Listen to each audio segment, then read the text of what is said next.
Welcome to this much anticipated Space News Forum on the race to the moon. I'm David Ariosto, and thank you all for joining us here and this, well, essentially joining this truly global convening of experts and industry leaders and space competitors from around the world. This is really sort of a truly international forum that we have here, which is great. I'll give you a quick little introduction, and they'll just jump right into it. From Washington, D.C., we have the pleasure of having Mike Gold join us.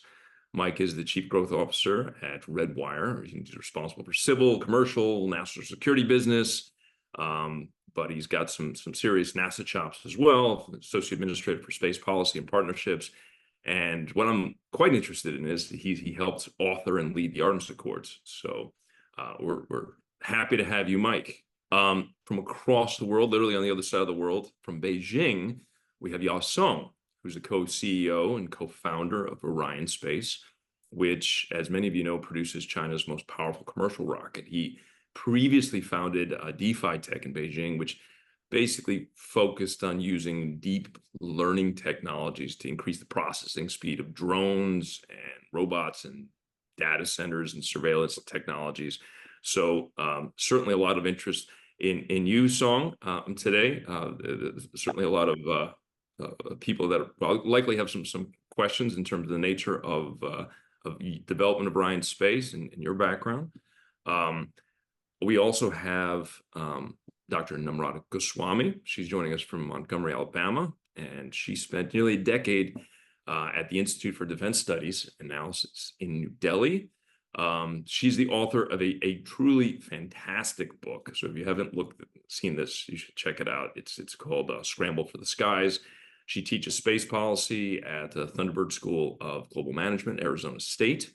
Going back now to Europe here, I feel like I'm ping-ponging around the globe a little bit here, but is a former Brigadier General and former Director of NASA Ames Research Center, Pete Worden, who now is not only helming a lot of different interstellar initiatives, which we'll talk about, at least in the context of the moon being a bit of a springboard, at least in the immediate solar system, but also sort of more deep space questions.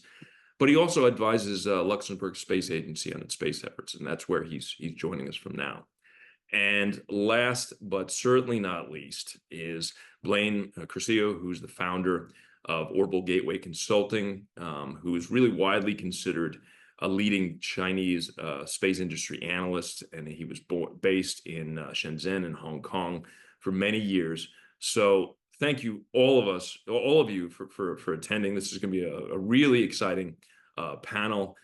There's been a lot of news that has centered around the moon recently, just recently with the Chang'e 6 mission, returning lunar samples from the far side of the moon, not to mention the Intuitive Machines commercial landing back in February. So, we have a lot to kind of dig into this conversation with the truly esteemed panel. For you in the audience, thanks again for joining us. I'll kind of give you a little bit of a breakdown how this is going to work. This is going to be an hour-long forum. I will moderate it for about 45 to 50 minutes. I'm going to encourage crosstalk, some conversations, so that I'm not sort of the sole arbiter here, despite the formal attire that I'm wearing here. I'm trying to keep this somewhat conversational and informal. But at the end, you're going to have an opportunity to ask some questions. So if you can put your questions in the chat box, that'd be really helpful. Don't wait till the end, however. Put those questions in the chat box as we go. Right around the 40-minute mark, we'll cut off those questions. And one of my colleagues, Dan Rovitsky, will essentially consolidate those, send them over to me, and we'll get through as many of those questions as we possibly can. So that's it. That's sort of like the lay of the land here in terms of how we're going to be doing this. Just as a primer to kind of get into this, this is a space news conversation about the race to the moon. There's some debate out there whether the word race is even the right word. Races usually end. This one certainly has potential to endure, but there's no denying that there is indeed competition for the lunar surface, development of the cislunar economy, potential lunar economy, and that competition is indeed part of this remarkable shift that includes just a host of new players, both globally, internationally, but also in the private sector. So it's a very different era than those old Apollo and Soyuz days. And I kind of wanted to get right into it with Mike, who, you worked in the belly of the beast at NASA there, and you helped author and lead the Artemis Accords, and which is this multinational approach to developing, a permanent presence in deep space, really starting with the moon. So I was hoping to kick this off. You can kind of just set the table for us. Where are we now? Artemis 1 has long since launched, but what's it look like from here as we're starting to go forward in this push with Artemis, but also in this broader competition that we all find ourselves in? Yeah, thanks, David, and appreciate Space News sponsoring this event. Perhaps before I talk about where we are now and where we're going, I think it is important to look back on where we were, and particularly at NASA, when it came to beyond LEO human spaceflight, we've been unable to sustain a program since Apollo. One could say that when it came to beyond LEO human spaceflight, failure wasn't just an option, it was a certainty. And that's why with Artemis, it's been so important to learn from the mistakes of the past and understand what we need to do to be successful, what we need to do to be sustainable. And back when I was at NASA in coordination with former Administrator Jim Bridenstine, we really thought that there were two issues that we need to tackle in order to have a sustainable, successful program. One was bipartisanship, that it can't belong to any one party, that we need a program that enjoys robust support on Capitol Hill. And that's why I think it was so important, the political background that Jim had and that Senator Nelson has. There was a question as to whether a politician should ever leave NASA. Now I'm convinced that probably only politicians should lead NASA, that it's a very important piece of the toolbox, or at least among senior NASA leadership, there needs to be someone with close ties to Capitol Hill as well as the administration. And I think that's why Senator Nelson and Jim Bridenstine were so successful. But the second part of the equation was international, particularly if you contrast our beyond LEO human spaceflight efforts to what's occurred in LEO, where the International Space Station has been a foundation, a bedrock of human spaceflight, been very successful over decades. Look at what the first word in the name is. It's international. So we knew for Artemis to be successful, it had to be global. And I'm very proud that through the Artemis Accords, through the Artemis program, we have built the broadest, most diverse global human spaceflight coalition in history. And I think that's at the heart of not only making a program sustainable and successful, but what makes space so special, that it can bring us all together as humanity, especially at a time where there's so much conflict. Space just proves that there is common ground, we can work together. And yes, it's a race, and yes, it's a competition, but it can also bind us together in ways that really no other field of endeavor can.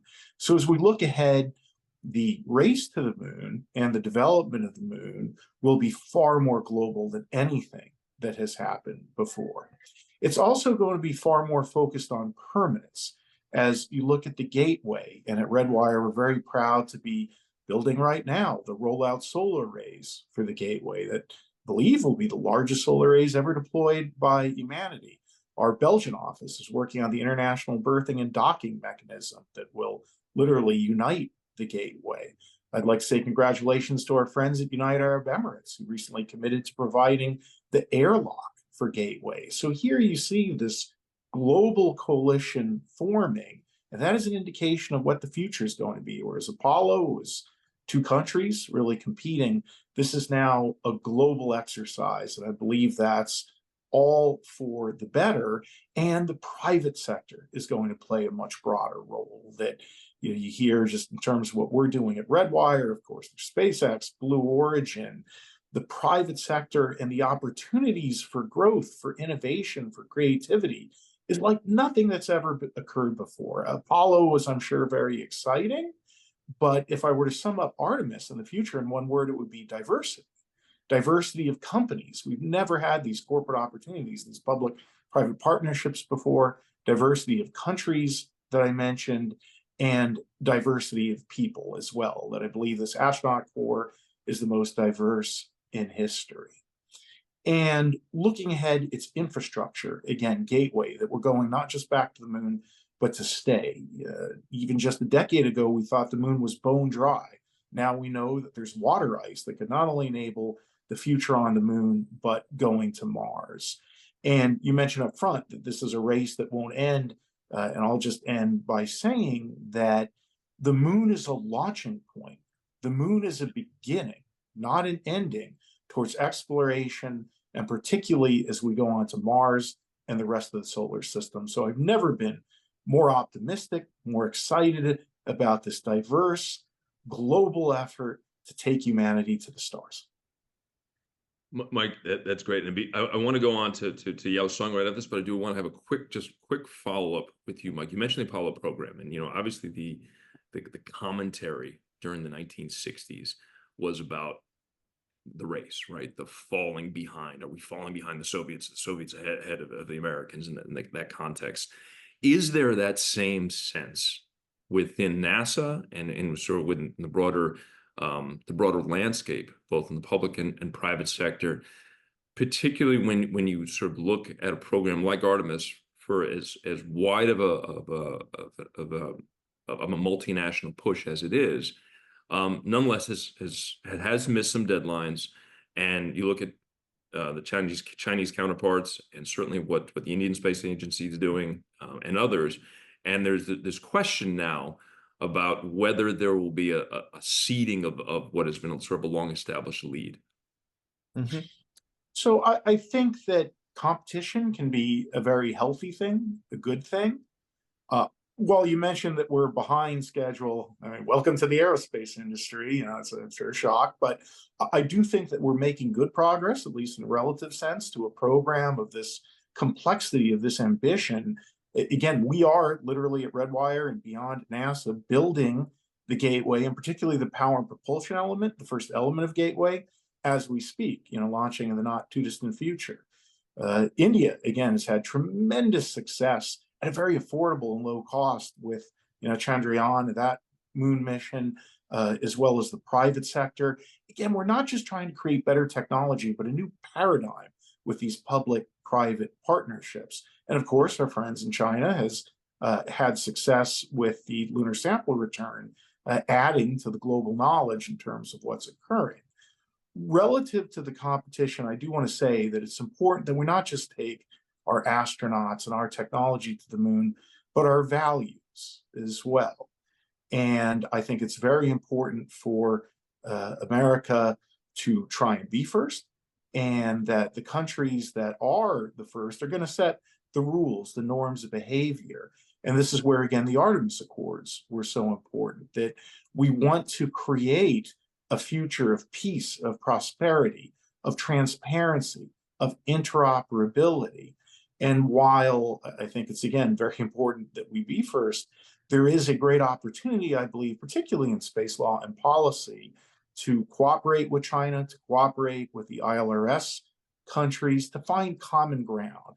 We're all signatories to the Outer Space Treaty. I think we can all find ways to coordinate. There was a singular event at the United Nations where we all came together to identify that common ground. So yes, there's competition, but I think there's also opportunities for cooperation, maybe even a lunar sample swap, relative to what just occurred. So I think there's no simple answers. I'm an attorney, so of course I'm going to say the answer is both.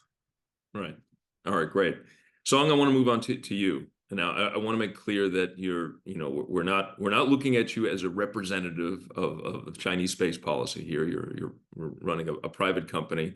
However, you are a commercial representative, and you've had some great success with the Galaxy launch vehicles, even just recently. But in our conversations, you have said that you're positioning your company in terms of a potential competitor to SpaceX with regard to the Falcon 9 and the Falcon Heavy. And while your competition and while your market is certainly more satellite oriented now, if I sort of look at the landscape, the Falcon 9 is what took the Nova Sea lander to the lunar surface just back in February here. So, I guess for starters, that's a good place to start. So where would you say your company fits into this broader competition? I see. Uh, First of all, it's my great pleasure to join this webinar. So it has been, I think, 4 years that I did not join an English webinar. So as the commercial space industry in China somehow is so mysterious for you. So maybe can have a very short a brief introduction to myself and also my company or the industry in China. Maybe I can have 1 more minute for this. Sure, please. So I graduated actually from the Department of Double E in Tsinghua University, and I was a visiting researcher in Stanford University in 2014. And my first startup called DeFi company focused on AI chip acquired by Xilinx, the FPGA company, in 2018. So I worked in Xilinx for 3 years during 2018 to 2021. After that, I started this company called Orient Space, to build commercial rockets, to launch satellites into the orbit. So we launched our first rocket called Gravity 1. It's the largest pure solid state rocket in the world. So we have successfully launched 3 remote sensing satellites to the orbit this January. So speaking of the competition or the broader landscape or say the roadmap for our company, right? So first of all, I think there will be so many cooperations between United States and China and between China and the other countries. Because you can see, go back to 1960s when running the Apollo project, you can see United States government, I think, spent more than 3% of federal budget on Apollo project. But for now, you can see for Artemis, I think it's about $2 billion or $4 billion, not that much. So space exploration is extremely expensive. So I think global cooperation can help to to help this moon exploration become more affordable. Besides for our company, so we have a plan of 3 different rockets, Gravity 1, Gravity 2, and 3. For Gravity 1, it's a pure solid state rocket because the manufacture process of solid rocket engine is quite mature in China. So we can build our rockets, I think, in 3.5 years. And the ratio of the ratio of successful launch is, I think, over 90%. So our first rocket uses solid state engine. But for the next one, Gravity 2, just like the famous Tianlong 3, which recently resulted in a mistake in accident, it's actually something similar to Falcon 9. So it has also 9 engines, and the thrust of each engine is about 85 tons. So the payload of that rocket is about 15 tons to 500 kilometer SSO orbit. And I do want to ask you about that. And this obviously was in your company, but you mentioned earlier at one point that the regulatory environment is very different in China in the commercial space with regard to the regulatory environment in the United States, at least in terms of when you start a company. I wonder if you can just kind of like give us a little bit of insight in terms of, because there's an expectation that a lot of the bigger, particularly lunar programs are going to be state-oriented within China. However, increased development in the commercial sector, I imagine, will ultimately play some role in this, particularly if you're talking about a rival to SpaceX. So Sure. Walk me through that regulatory environment. It's because you have you had a foot in the United States, having studied at Stanford, and you've developed companies in Beijing. How are they different? Yeah, I think the environment, not just for the regulation part, but also for the commercial part, is quite different between United States and China. I think maybe I can, maybe 3 major differences. First of all, I think in the United States, you have set some laws first. For example, back to 1980s, I think there are some new laws about commercial space area. So there are several laws in 1980s, 1990s, and during maybe Clinton or Obama period. So, but in China, you can see for just like in internet area, so Chinese government allows you to anything you want. But if you made some mistake, like accident, then they will consider and make a law. Then after that, so law first or law after some, process after several years. I think the first major difference. Right. Besides, you can see for now the lunar exploration or lunar, landing on the moon or sending astronauts to the moon is majorly done by the national team. But for now, you can see in the United States, NASA do not build rockets themselves, but Boeing, Lockheed Martin, or Blue Origin or SpaceX will build all these rockets and spaceships. Yeah. Besides, I think last but least, I think the environment in China is quite different because you can see in Florida, in Texas, near Houston, you can find a lot of large areas, just like desert near the sea. So you can build a lot of launch bases. But for China, you can see in the east part of China, Shenzhen, Shanghai, near the coast are really good large cities. So you can see there are people around China. So if you want to build, and we've seen some of the damage of that recently. Yeah, if you want to build all these rockets near some industrial park, so there will be a lot of people. So it's not just like United States, right? You have a lot of land near the coast, but without people in there. Right. So quite different. And for the Galaxy One, just the last pump, and then I want to kind of move on here. One of the other points, and I'd be remiss if I didn't mention this, was that you weren't actually in the mission control for the Galaxy One launch. There's a certain handing over to the state at some point during the management of some of these operations. Yeah. Yep. So I think in this August there will be first launch in Hainan International Commercial Launch Base. So before that, actually, you can see for all these commercial launches, the military will worry about whether it will fail, right? Where they will fall into some, residential area. So we build all this rocket, but finally to ignite the engine, the button is, finally pressed by the military. Yeah. Great. Thank you. I want to move on to Namrata. Namrata, you recently wrote about the Chang'e 6 moon mission, and you called this a game changer in terms of its ability to not only land there but return lunar samples. And from a geopolitical perspective, and if you want to expand upon that, certainly, but why? Why is this such a game changer in terms of this most recent mission? Yeah, sure, David. And first of all, thank you for having me, and really interested and enjoyed listening to my panelists before. So when I actually wrote that piece, that continued with a lot of research I've done for several years now on China's space program. So there are three reasons why I think the Chang'e 6 is a game changer.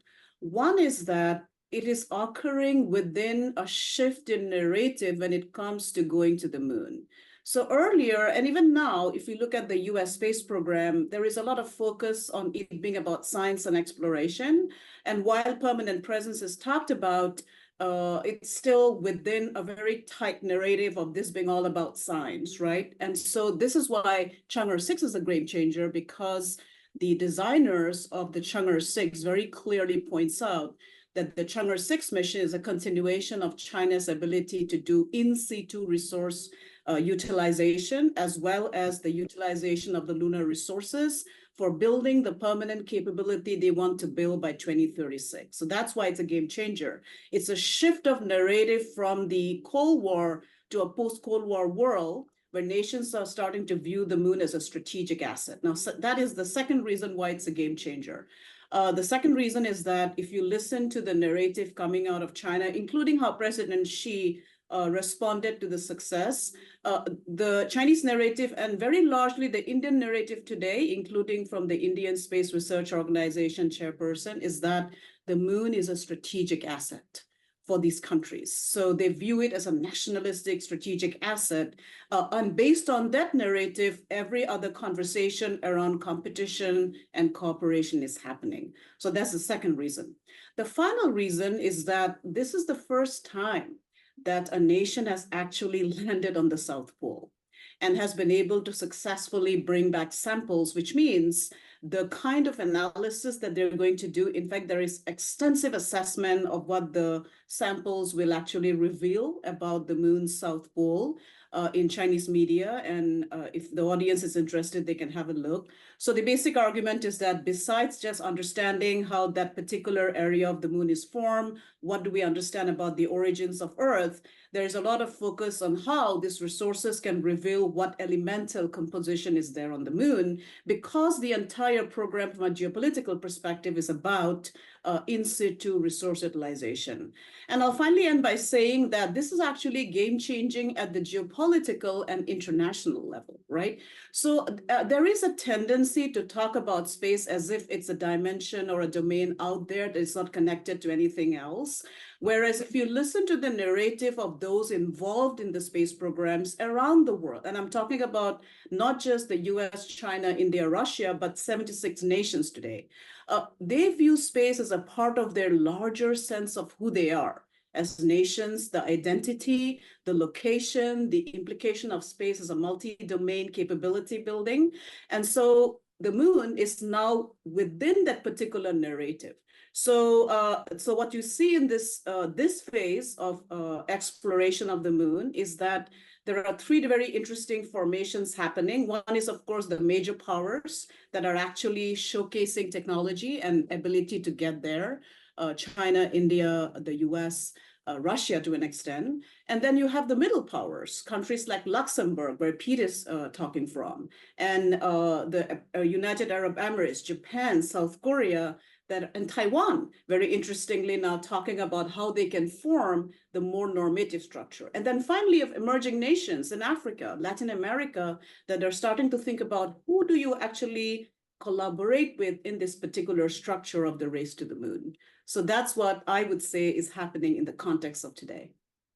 You know, that leads me perfectly into sort of the next transition to Blaine.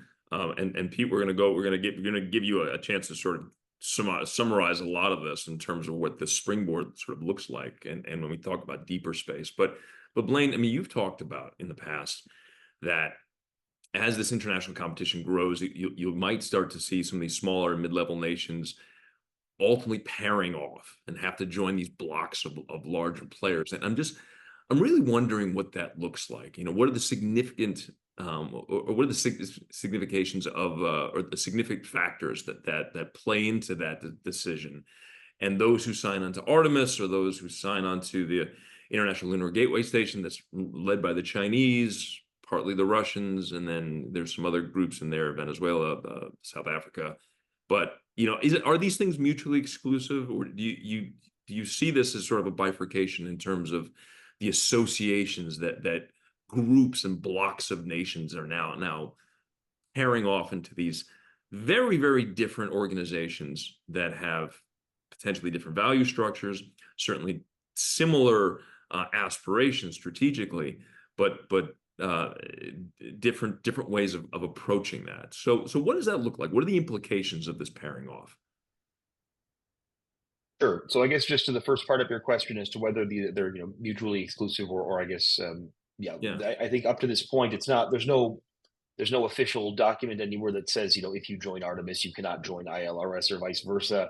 And to now, in particular on the Chinese side, I think there has been a little bit more of an emphasis on what we could call low-hanging fruit. I mean, most of the nation states or entities that have signed on to ILRS are kind of usual suspects, countries like Pakistan or Egypt or Russia.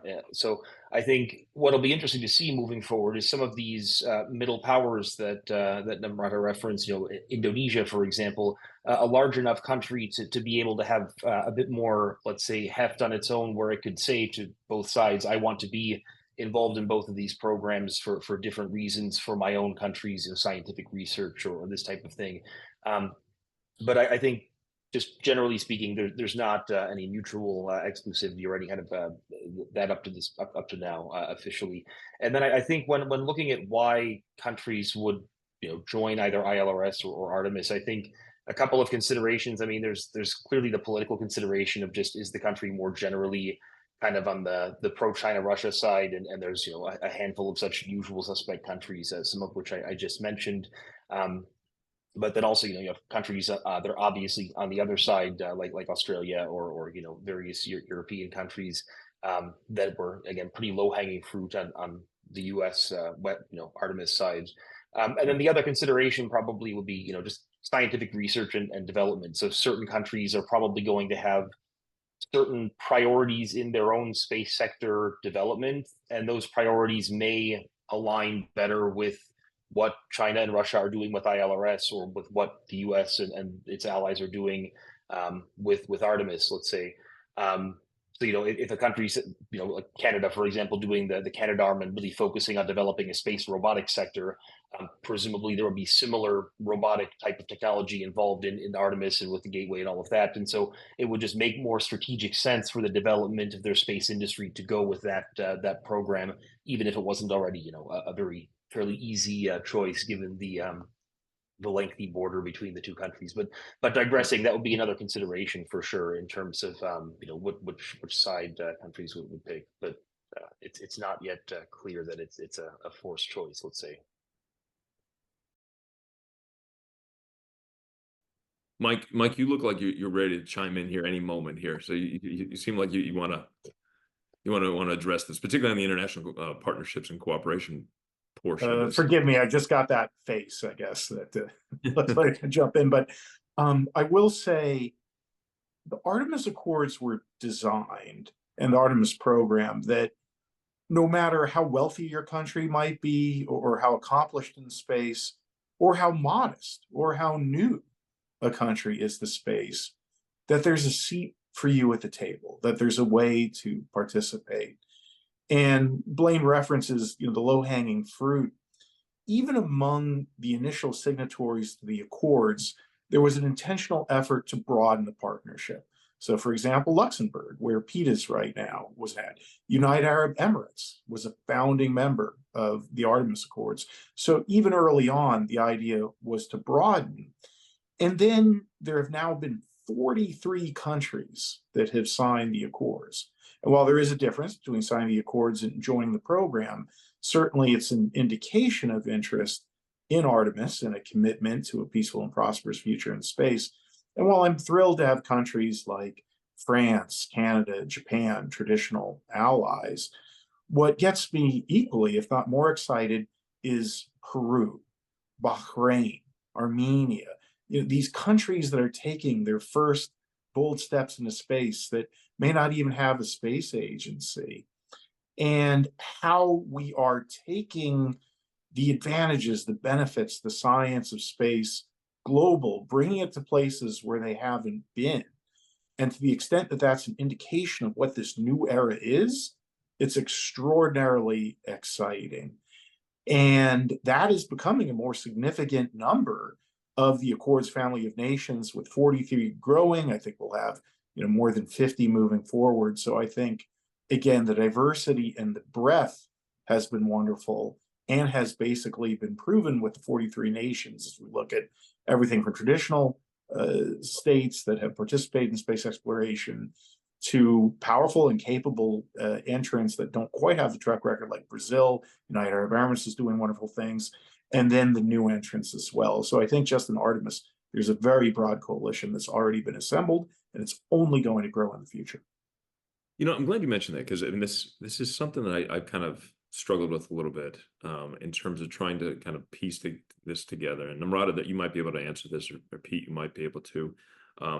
But in the broader context of collaboration space, this has always kind of seemed like a bit of an exception. It's almost kind of like working in the Arctic. Like, conditions are so foreboding that it just sort of behooves us to work together. And we saw that with Soviet and U.S. collaboration during the Cold War, and to some extent that still exists now aboard the ISS, and certainly with the resending of astronauts from the Cosmodrome, the Baikonur Cosmodrome in Kazakhstan. That's different now to a large extent because of the Wolf Amendment. I mean, there's the clear dividing lines here. And I wonder why in that context. I mean, the official reason obviously is it was, I believe it was based on, you know, concerns of human rights abuses amongst Uyghur populations that sort of brought about this amendment. But it's sort of manifested and changed since then. I open that up to anyone who wants to take it. I mean, Namrata, you're shaking your head right now, but I put that out there. Well, yeah, so yes, the Wolf Amendment, of course, for your audience, is something that does not allow NASA or the Office of Science and Technology within the White House. There's a misunderstanding that it stops every US entity from collaborating, which is not correct. So it's just two entities. But then to answer your question, that does create a larger constraining narrative and structure. So I would say that one reason why, as you know, the Wolf Amendments also, not just human rights, but also the fear of intellectual property theft in terms of what at that time was considered China's nascent space capability. The second thing, which actually continues to be a concern even today, is that if you look at the Chinese ecosystem, and this is something I would like to mention, that one thing during the post-Cold War period that I'm observing is that nations are very quickly changing their institutional structures as to how they want to deal with space. So India completely reorganized its institutional structure. The Indian Space Research Organization is not going to be the manufacturing hub. They will just do research and development, the commercial sector. We heard from our colleague from China how commercial space is being pushed in China. So within that context, I think the one concern that still remains for US-China collaboration between NASA and the Office of Science and Technology and Chinese Space Institution is that China has not done a very good job of ensuring that their space program is completely bifurcated, which means that civil, military, commercial is not integrated. In the US, you have a strategic integration, but institutionally they're separate. Whereas in China, that particular capability to do so is not yet clear. And I'll finally saying that people keep talking about how the Soviet Union and the US were able to collaborate, but also forget that there was a international relations conceptualization called detente, where there was an overall understanding that US-Soviet Union will come together. And then the leader in power at that time in Russia was Boris Yeltsin.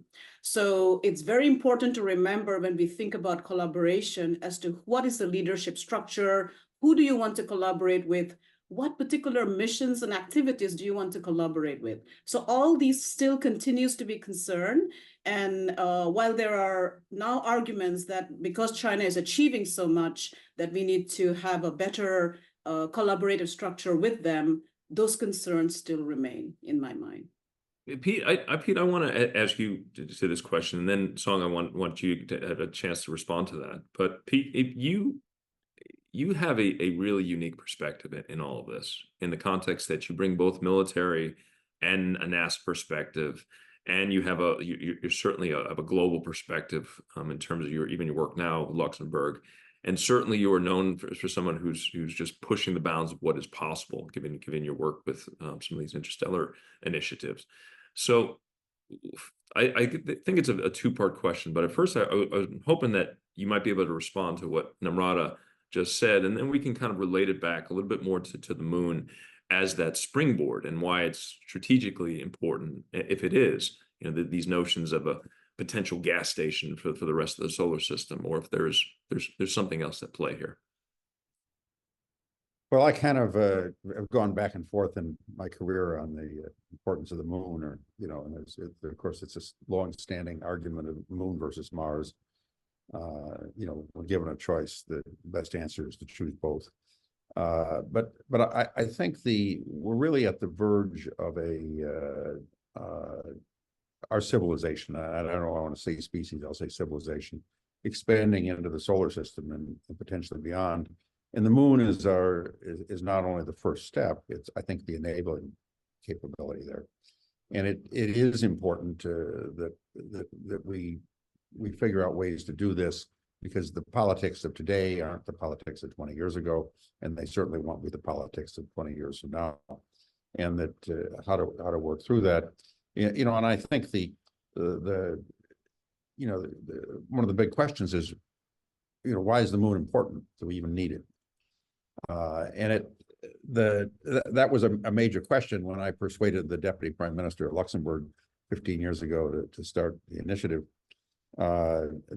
Their Luxembourg Space Agency Space Resources Initiative, and they did a number of value propositions, and it's the key thing was that the moon is potentially, in fact, more than potentially, it's clearly a source of propellant. And I mean, I've heard this from lots of different people. You can argue about when and how much, but the gravity well is much less deep than the Earth's gravity well. Bringing fuel from the lunar surface is probably in the form of volatiles and hydrogen and oxygen. I think is a big important effort, but this goes far beyond this. I think in some sense, the moon provides resources to solve problems on Earth. One of the things that I'm probably going to get in trouble for pushing it, but in the last few decades, there's been a concept called solar geoengineering, which is you can solve climate change by blocking sunlight. Now, the simplest way is you put dirt in the Earth's atmosphere. That has its downsides. But there's a more dramatic way that you put sunglasses on the Earth. You can use lunar resources to reflect 1% or 2% of sunlight. This is a major project, to be sure, but the moon is clearly an effort as an approach for that. Several other things that are really important, and this is one I think that really is a question for the commercial people, and it'd be my question for everybody. The moon is a unique place, particularly the far side, for radio astronomy. We're already seeing that the skies are being whitened, over the planet, which ruins optical astronomy. But those satellites also emit in the radio. One of the things that my foundation does is we look for alien signals, and that's called SETI, the Search for Extraterrestrial Intelligence or Techno Signatures. The far side of the moon is currently the only quiet place that we know of, really, in the solar system that's blocked from the Earth. We're concerned about the increasing placement of the scientific community is about satellites, and this could answer some fundamental questions. Are we alone? It also is a window into the earliest, it's called the dark ages of the universe. So I think scientifically the moon is something that we can really work all together. And finally, of course, in my own personal interest, we're thinking about how do you go interstellar, which, I think this solar system is boring. And there's, as far as we know, no exciting aliens, but they might be in nearby star systems.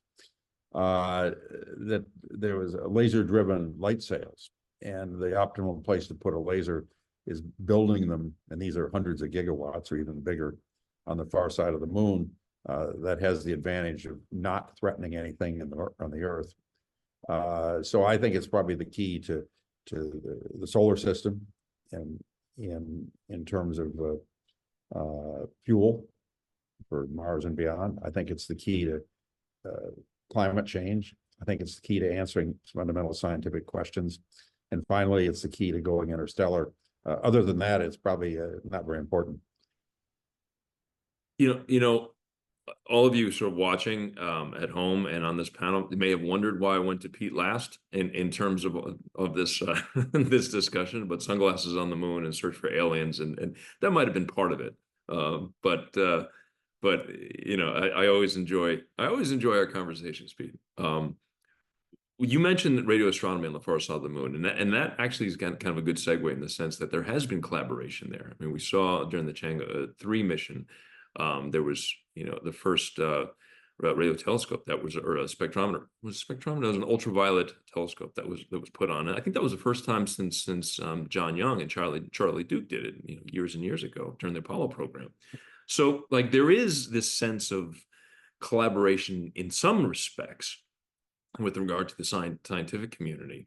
But I wonder from your perspective, Song, getting back to that sense of not only collaboration, but things like the Wolf Amendment. How has that impacted you in your company, both in terms of supply chains and the things that you need to do to sort of make your company run? You mean specifically for the moon lunar exploration, or just Not necessarily, but just in the broader context of your day-to-day operations and your ambitions, both in terms of becoming a Falcon 9 and Falcon Heavy rival and the day-to-day. Yeah. So first of all, for my short-term goal, I think by 2030s, we want to build our Falcon Gravity 3, which is similar to Heavy Falcon, which can send over 50 tons of payload to 500-kilometer SSL orbit. So that Gravity 3 is able to send, I think, over 10 tons of payloads to the moon.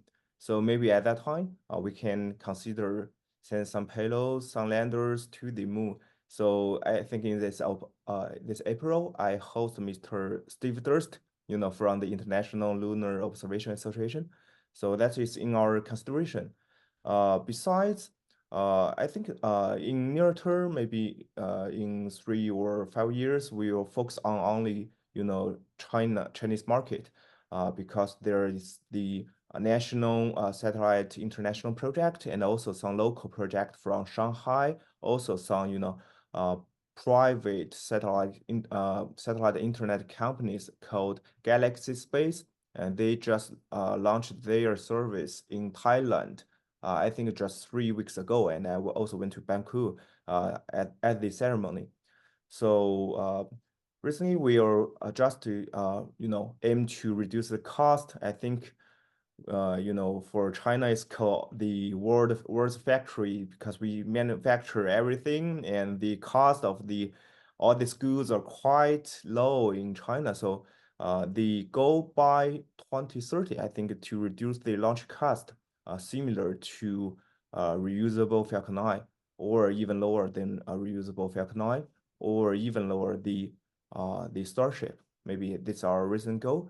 Speaking of this supply chain, I think due to some regulations, and also due to some ITAR and some other things, so far we are 100% supply chain are just in China, and I think half by half is from the national institutes and half from the commercial companies.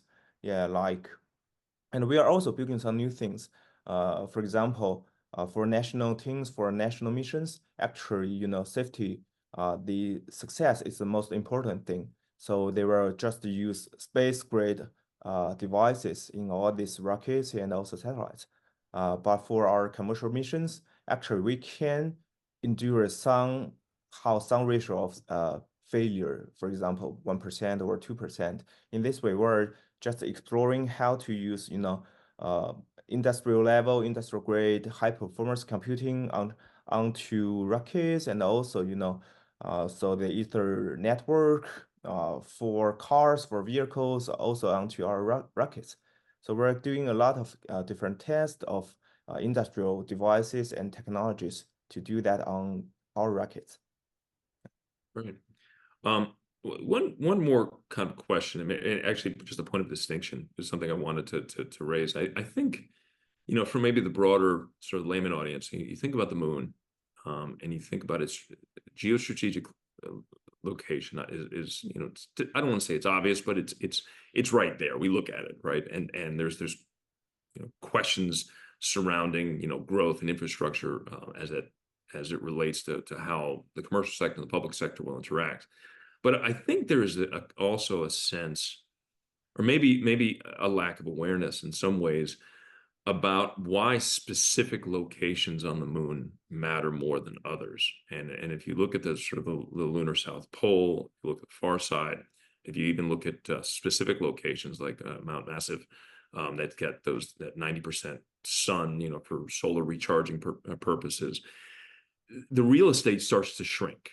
right? So you have this massive celestial body that we all look up at, but then the places that are the true prime real estate areas for strategic interest get smaller and smaller. And we even saw overlapping landing zones with the Intuitive Machines lander with regard to some of the Cheng programs. So I wonder, in the context of resource development and strategic imperatives, this might be a question that you can answer, Pete. If not, then I can open it up broader to the group. Well, you know, to be sure, it's just like on the Earth. I mean, you know, if you're looking for gold mines, there's only a few places that have a lot of gold, and clearly, I think this is where protocols are needed. You know, that when there's limited resources, and I think this is an imperative fairly soon. I mean, the thing I mentioned about protection lunar far side for science is another protocol that's needed. So I think there's fairly urgent discussions that are needed with, you know, sort of globally. As you said, there are a lot of new spacefaring groups that aren't the traditional ones. And it's, so this is really an appeal. I mean, there's various groups that are sort of thinking about it. And there'll probably be other places as well. I mean, my own favorite location on the moon that we haven't really investigated very much are uncollapsed lava tubes, at which we know there are a few, because those are places for human habitation. So I think there needs to be a survey figuring out, you know, what these resources are, and there'll be new ones that'll come up over time. Yep. You know, there's unobtainium that you can mine at certain locations that is going to be valuable, but I think this is something, and it, you know, the model for this that I'm very interested in is the ITU, the International Telecommunications Union, that has handled geosynchronous admirably with you know, and frequency allocations. You know, it started out, I think, in 1865 as the International Telegraphic Union, and it includes not only governments, but it includes private sector and commercial aspects. So I'm anxious that we do something about that, and it could probably be done initially without much government, but I think we need those protocols. They're really urgent. Great. It's about 10 of the hour now, so I'm gonna go to some of the audience questions. This one is from Chris Davenport of the Washington Post. It really had to go back to sort of this question of a race. You know, what are the ramifications if China sends humans to the moon before the US can return astronauts there? Is it sort of simply a matter of national prestige, or are there broader consequences relating to discovery, setting of norms of behavior, military strategy? And then obviously this is taken in the context of you know, the first space race, frankly, back in 1969. So this, I mean, I'd love to pitch this to you, Mike, in terms of its potential ramifications, and what we're looking at here. What are the stakes essentially involved? I think that's really the essence of the question.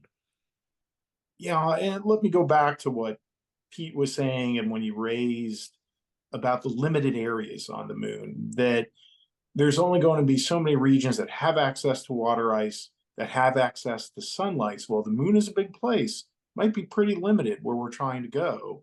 And that was the intent of the Artemis Accords, to prevent conflict before it occurs, to make sure that we're coordinating, to make sure that we proceed with values that give us a peaceful and prosperous future in space. And that's the answer to your question, David. The reason that government leaned forward with the Accords is we've got a choice as to what the future of space looks like. Is it going to be opaque? Is it going to be dangerous? Or is it going to be transparent? Is it going to be peaceful? Are we going to share information? So, for example, one of the important provisions of the Accords is the full, free, and open release of scientific data. And we hope that that sets, again, I'm a recovering attorney, so I'm going to use the word precedent, a precedent for not only the countries that have signed the Accords, but for even those who don't, that they practice this release of scientific information. So in terms of the race, I think it's not only a race between nations, but a race between values, a race between what the future is going to look like. And it's a race not only for the moon, but for the rest of the solar system, because as Pete said, the moon is an enabler for everything that comes afterwards. So this is a competition for what the future will look like, but there's also a singular opportunity for cooperation where we can come together to build that better future as well. I don't know which way it's going to go, but I think that America and the Artemis Accords family of nations need to lean into what kind of future we want, and that's what the Accords represent. So that's David, oh, if I may, because I think please. that's a good question, and I think there are two strategic stakes out here.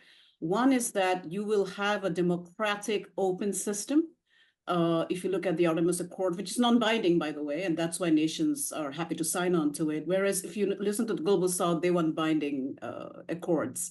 So one is that this is either going to be a democratic, value-based, system, or on the other hand, you have a very authoritarian, closed system led by a one-party system. So if you look at the Chang'e mission, as well as China's overall context and narrative to want to become the leader, what is interesting to me is that, so you'll have these two systems. The second important stake is that if you look at strategic culture and how things have played out on Earth, and I've said this in my research, that being first is vital because of the fact that there is an assumption in Chinese strategic culture that if you are first, and if those areas have resources, you do have the entitlement to write the rules of the road. And if you look at the recent reorganization of the PLA Strategic Support Force, China Space Force, the new aerospace force that they have established, which is the Space Force for them, argues that it will also be involved in writing the rules of space governance. So that's what's at stake here when we think about the moon in the future. I'm glad you mentioned that, because it sort of leads into our next question that we have from the audience members, and it's something I wanted to talk about later or earlier, actually, given the nature of the CLPS program at NASA, the emphasis, that sort of the heavy lean on the commercial sector to sort of pick up where the old Apollo missions might have left off years ago, and this pivot that really happened initially around the time of getting access. Well, frankly, getting access to the ISS, and then later in terms of cargo resupply to lunar surface and infrastructure development. But the question, I think, which is key, is the business case. What is the business case for the moon? And so this is the question. So people talk about the cislunar economy, and I would even venture to go further, and so the cislunar and specifically the lunar economy.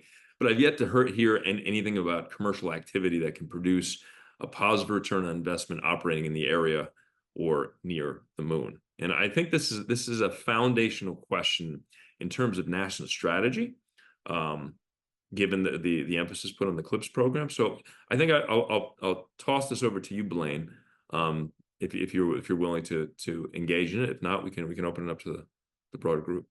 Sorry, could you just repeat just the last part of that question? I couldn't. Sure. So it's the business case. Like, is there a viable potential for the development of a lunar and a cislunar economy that could ultimately provide the business case for the kind of lunar development on the commercial side that it seems that CLPS is predicated?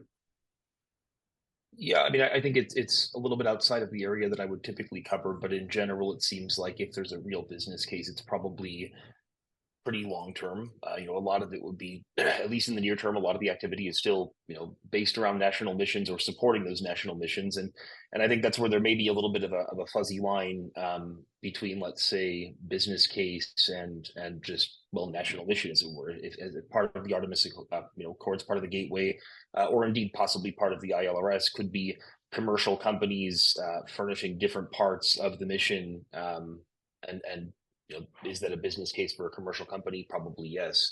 But in terms of like a really sustainable commercial economy, I think that's rather further off. Yeah.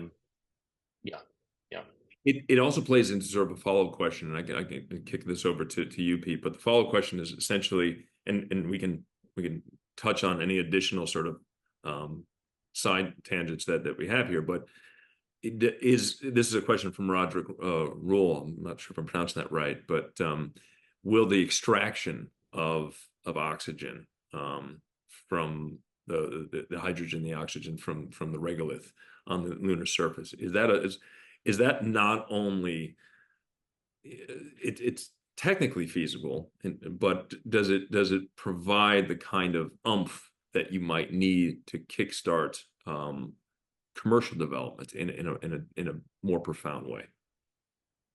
Yeah, maybe I could answer that, because I think I categorically disagree that there is not near term, and there's a couple of them. I mean, the fuel is a major asset. We have, for example, Elon Musk going to Mars. I mean, that's going to take an unbelievable amount of fuel to get there, and the best source of that, the moon, and he plans that to begin later this decade. Activities in cislunar require fuel, and I think the only legitimate source of fuel is probably the moon. I might add on CLIPS. In fact, my own foundation is beginning to fund a study to put a privately funded observatories on the far side of the moon. Scientific instruments are funded around the world, are a major part of commercial development, and so I think we sort of forget about science to our peril.